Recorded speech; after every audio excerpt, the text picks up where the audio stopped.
So here we are with part 12 of the trials and tribulations of making E38 Compo first third for Trains Rail Sim, and I think I finally got this sorted out, this side, and if I have a look on the side view here, make sure I've got the texture correct turned on as well. Yeah, I've got it turned on there. So, so that's where I got to at the end of the last marathon session for texturing, which really was a much more of a nuisance than it should have been. So now what I'm going to do is I'm going to bring in the doors. So these are, so I'm just able to clone the first class doors from the one that I'd already moved up to use as a guide. So there we are. Bring this, zoom in here as well. There we are, and I'm going to pick up a third class door from down here.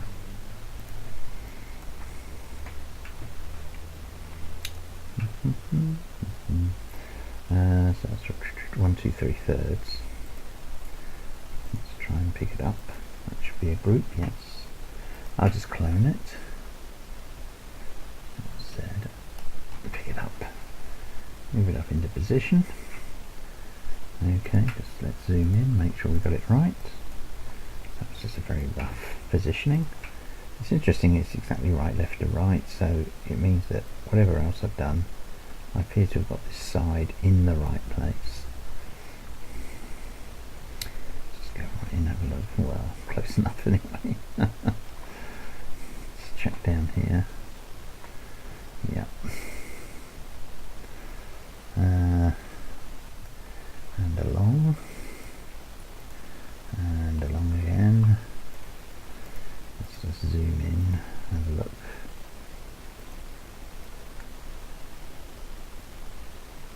I think what I'm seeing there is part of the teak finish. So there we are, that's up here. So now let's, the next thing I want to do is to bring the teak panel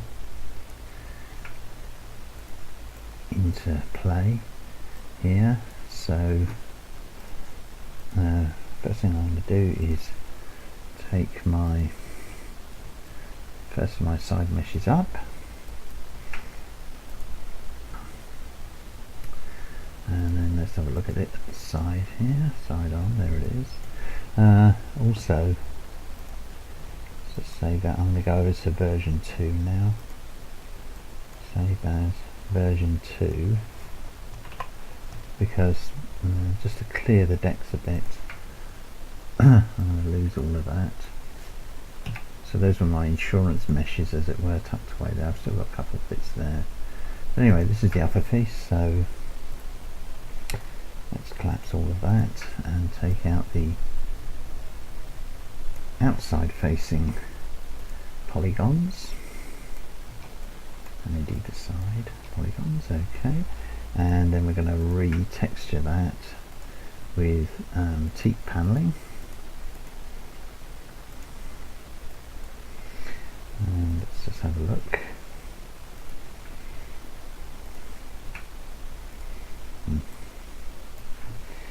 Just select the faces first. Yeah. Planar them, let's flip them, raise them up, and then expand them out to my rough guess 6 foot by 2 foot. That's about right. Okay, and then I'm going to select this and have a look in wireframe and delete the internal facing polys. First of all, make sure I've clicked away, make sure that no polys are selected, because I was working on that. Okay, and let's get them pinned down. So this is the one that requires most of the selection.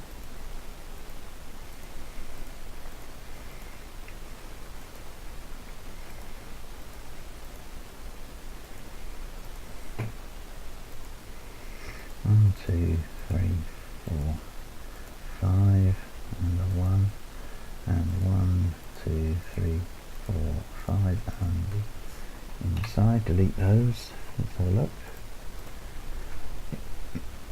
And let's position this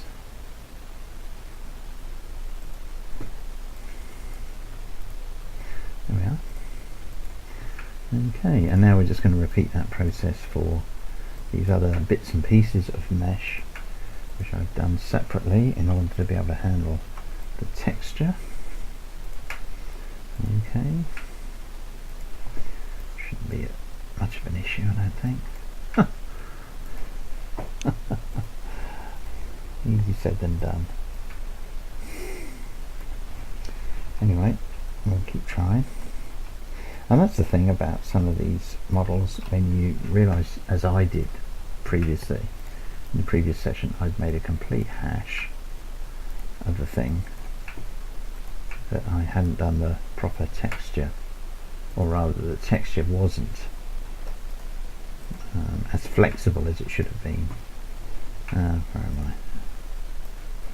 Select, oops, select faces, and well, that was just annoying, but there wasn't much I could do about it. Bring that in. Okay, I just had to do this work around here, which included some bodges, or a bodge at least, with the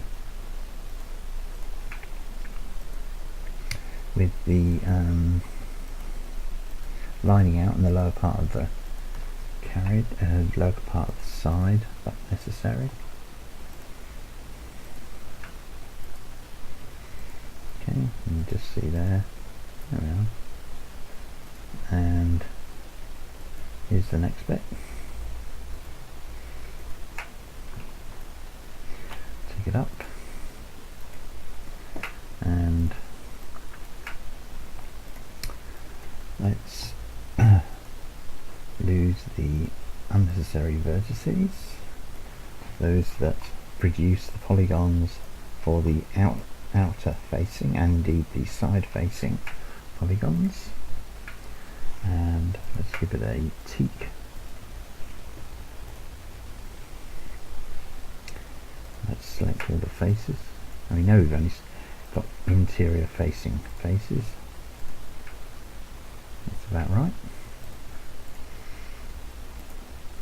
And let's have a good look here. We've got to make sure, oops, got to make sure that we've got all of the, so we need to look in wireframe. We need to make sure we select exactly. Now, I always clicked on it, and then if we go to polygon, there's actually, it could well be some selected, so I'm just, if you hear my mouse there, perhaps clicking away, just making sure that nothing, because I'm selecting nothing here. And now I'm going to select the polygons, the specific polygons that I want to delete. If you're not careful, if you just go straight into it, you can forget that you've already got some polygons in the previous selection, and Gmax remembers, or it often remembers. I wouldn't say it's consistent, but it often remembers when there's a previous selection, and that can cause you considerable difficulties when it comes to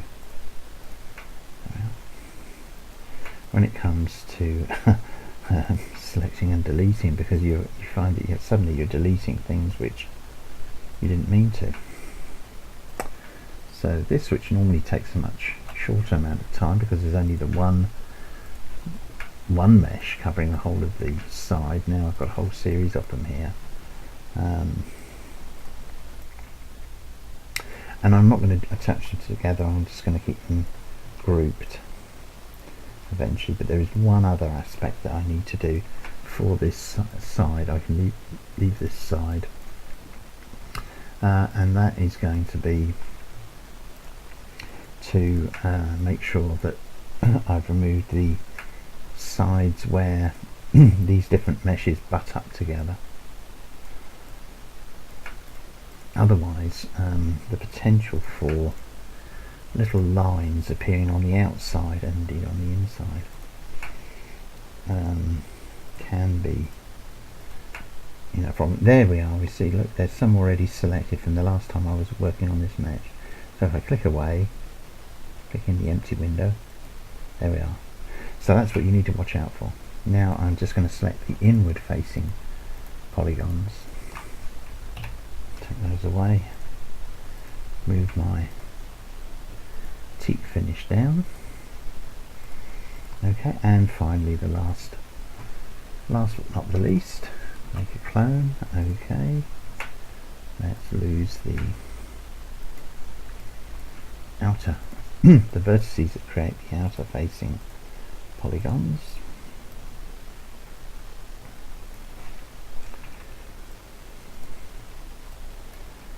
That's that one all sorted, and now I unwrap it, give it teak paneling, select all the faces, just display the selected faces, which is what that is, and now because it is only a little piece, just take that down a bit, and then here move in, and you see I'm not even checking that. I'm pretty sure I've got that right, and if I haven't, then it'll only take a short period of time to do that, to that. Here we go. Clickety click. 2, 3, 4, 5, 6. Delete those. Pick this up and align it to this one. Let's have a quick look. There we are. Okay, now what I want to do is, because I've got all these meshes here, you can see there at that joining point there's a line, and that's because that's when one mesh is butting up against another. And if you recall, when I did these editing, the first thing to do was to colour all faces with that sort of background colour. So that means there's a possibility of that showing through. So I'm going to go into wireframe, and it's that edge here on this one and similar edge on this one that I'm going to remove. So you've got to be careful when you're doing this, because you could easily delete the wrong one. Been there, done that. Had to redraw the mesh because I forgot. Oh, I didn't check that I had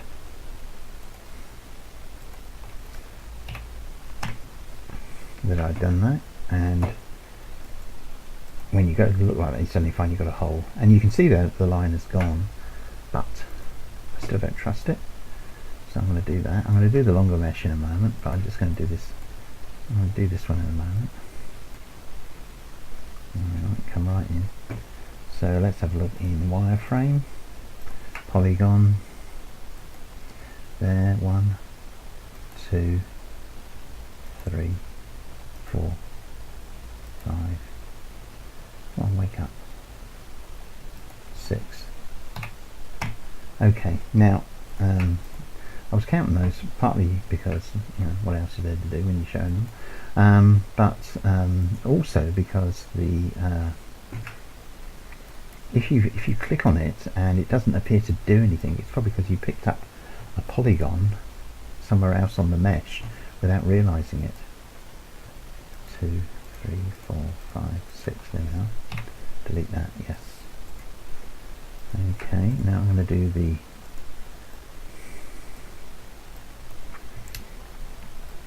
this blue one, and you can see I've got the door there. So you just got to watch these things.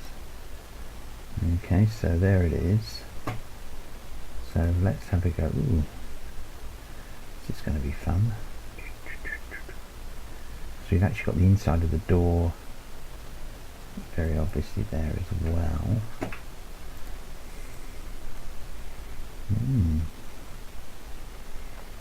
Don't like that. I don't like doing that on its own. So what I'm going to do is I'm going to hide all of the unselected. It still looks pretty tight. So I'm going to do this by looking at it side on here and keeping an eye there and here, because it's these bits here. So let's have a go, see if I can select those okay. Doesn't doesn't look like it to me. It looks like it's the inside face of the door, because it's not the correct one that's turned red. That's what you should get.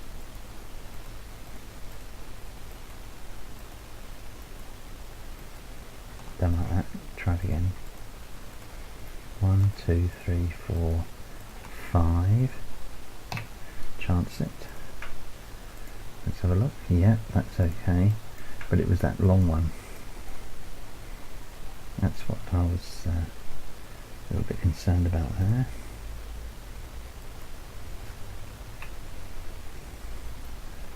I think I'm alright there.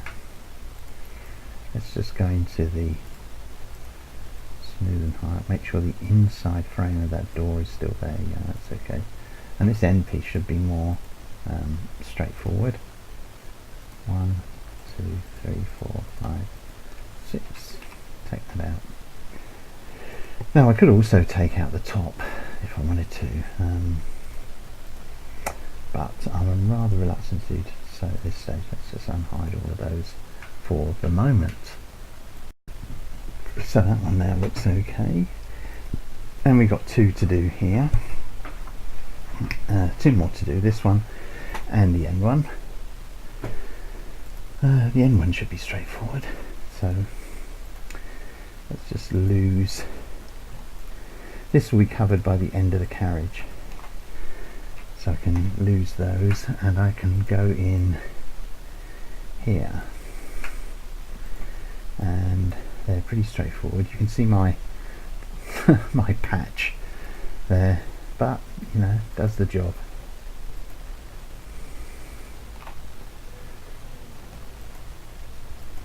At least we'll see when we see it in trains if it does. I'm about 90% sure it will. But the proof of the pudding is always in the eating. Right, so this one should be 1, 2, 3, 4, 5, 6. And swing it round.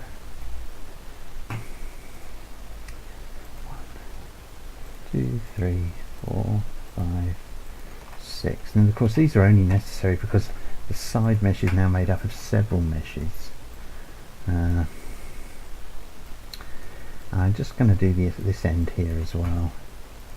Just tidy that up a little bit. Oops, that's the door. That's no good. Here's the end.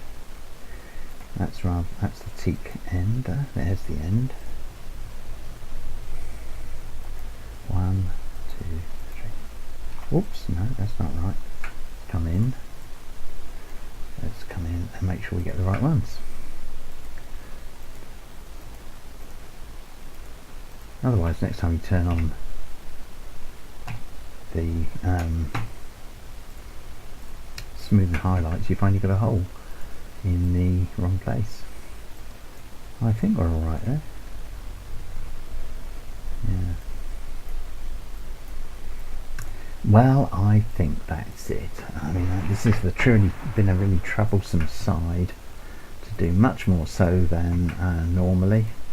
So I'm not all that, you know, I'm a bit miffed that it's taken so long to do, because normally I can bang these out pretty quickly.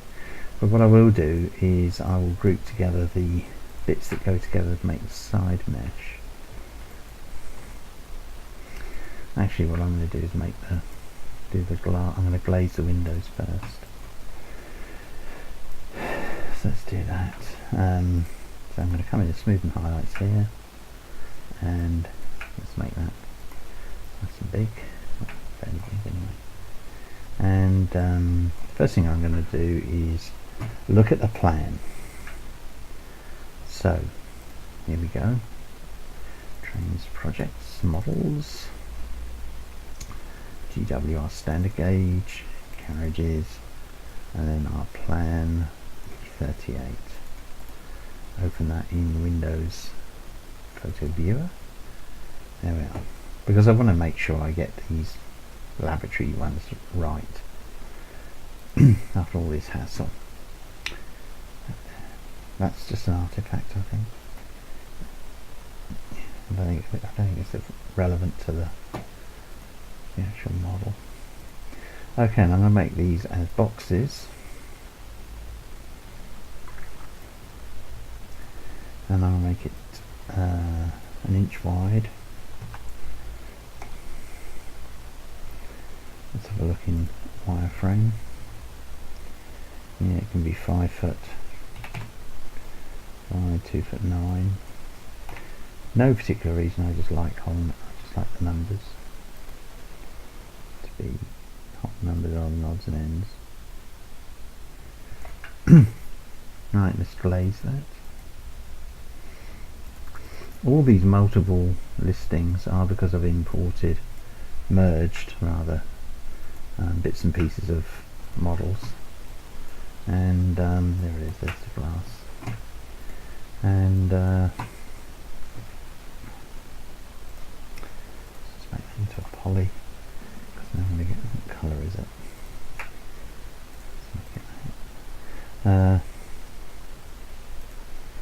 And they each bring in, sometimes I always say to use the scene material, but for whatever reason they don't, even though those materials are identical. For example, glass is glass is glass. It's my standard glass texture, which I use for everything, and yet if I was to import something which has got glass, 9 times out of 10 it imports the glass texture as well, or a listing for the glass texture. When it comes to exporting, even all the things that have got glass listed as such, it's only the one texture that is exported, so no worries. There we go. That other bit there is the glass of the door. There's door handles, there's the class, third class, or first class. Okay, so that's the door there. So actually I can extend this, I think. Let me just check that. Glass, glass, glass, glass. That's the third class anyway, so it's this side. Glass, glass, glass, glass. There it is. So rather than make another pane of glass, I can just move it to there. It's okay, and then I can just clone this. That's all first class. I think that's a loo. Let's have a look. Yeah, that's a loo. Yeah. So immediately I've got to make this. I can't just carry the glass right across, because I'm going to texture it differently. So I'm going to take that back to there, and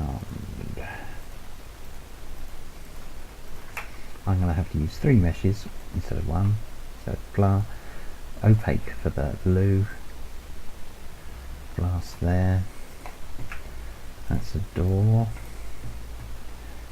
but I can use a wider glass bit there,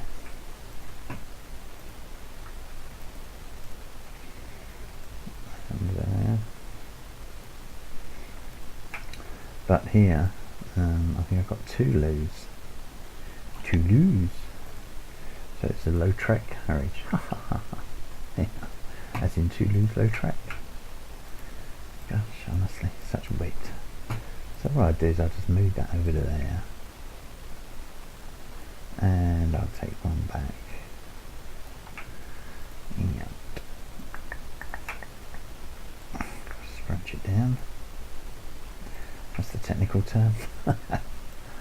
And glaze that bit over there. That's next to a door. And these are all, so that's a third class loo and that's a first class loo. Goodness knows what the difference is. Maybe it's softer paper in the first class loo.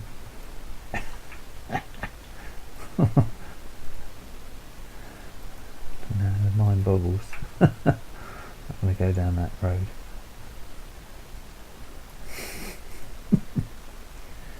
And 2 glazed windows there. And a single glazed window. Oops. There. That's good. Okay, and now let's spin this round. And we know we've got a lavatory here. So I'm going to pick that up and I'm going to change its texture. I'm just going to select a different texture, frames. There we are. And bring the whole thing right down. And I'll use that one for the opaque sort of white glazing. And I'm going to do the same with that. Those two there. One's a first class loo and the other one's a third class loo.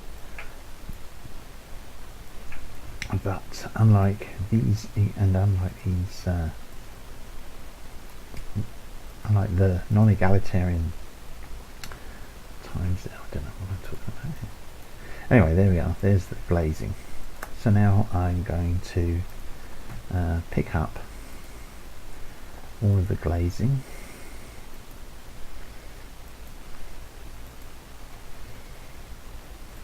So I'm avoiding the doors.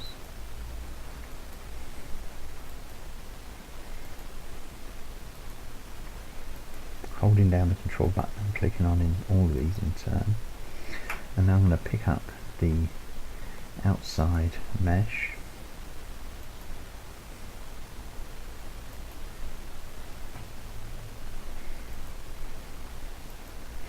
And now I want to pick up the interior teak mesh, so still holding down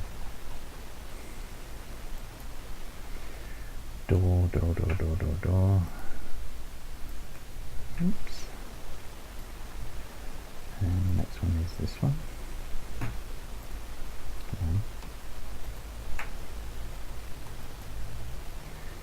And that's a door. And that one. And that one. Group. Okay, so what I should have there, and I'm just going to move it and then move it back, is everything I need for that side.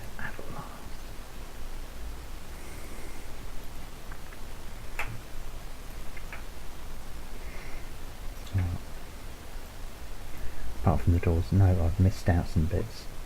So undo that. Of course I missed out my patch.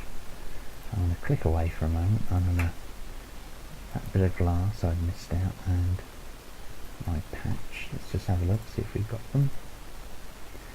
And all of that. So now I'm going to ungroup, which means that my selection now includes everything, and regroup. Have a look in smooth environments. Go up. Can't see anything left behind apart from the groups of the doors, which is fine. Go back.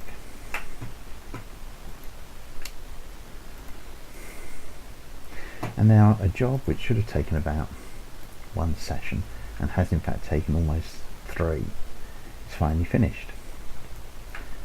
So that's the side.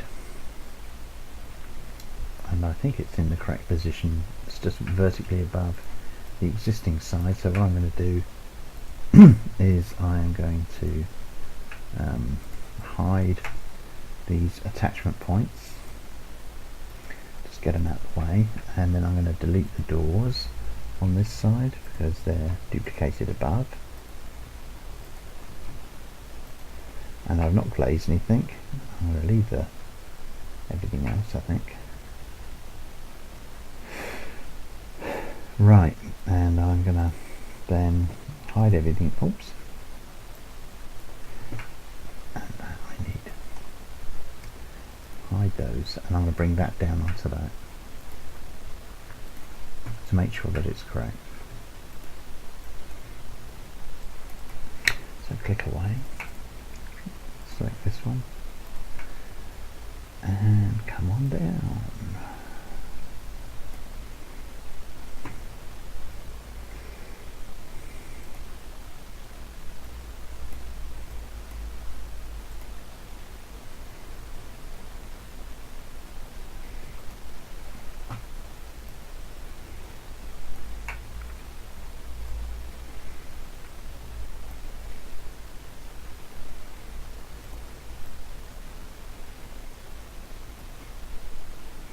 Group 27.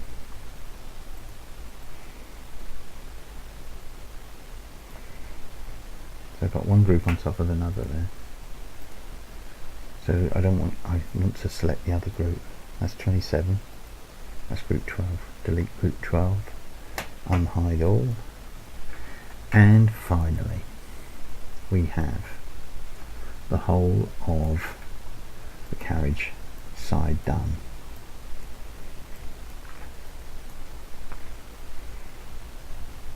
Now there's some other things to do, like those extra, the door handles are there, but the grab rails, that's what I'm calling the grab rails. And I've still got the clerestory top to do. Gosh, that sounded easy. So you can see the effect is that we've got 3 first class doors on each side, but they're in different positions. And this sort of strange panelling affair is here, whereas on this side it's here.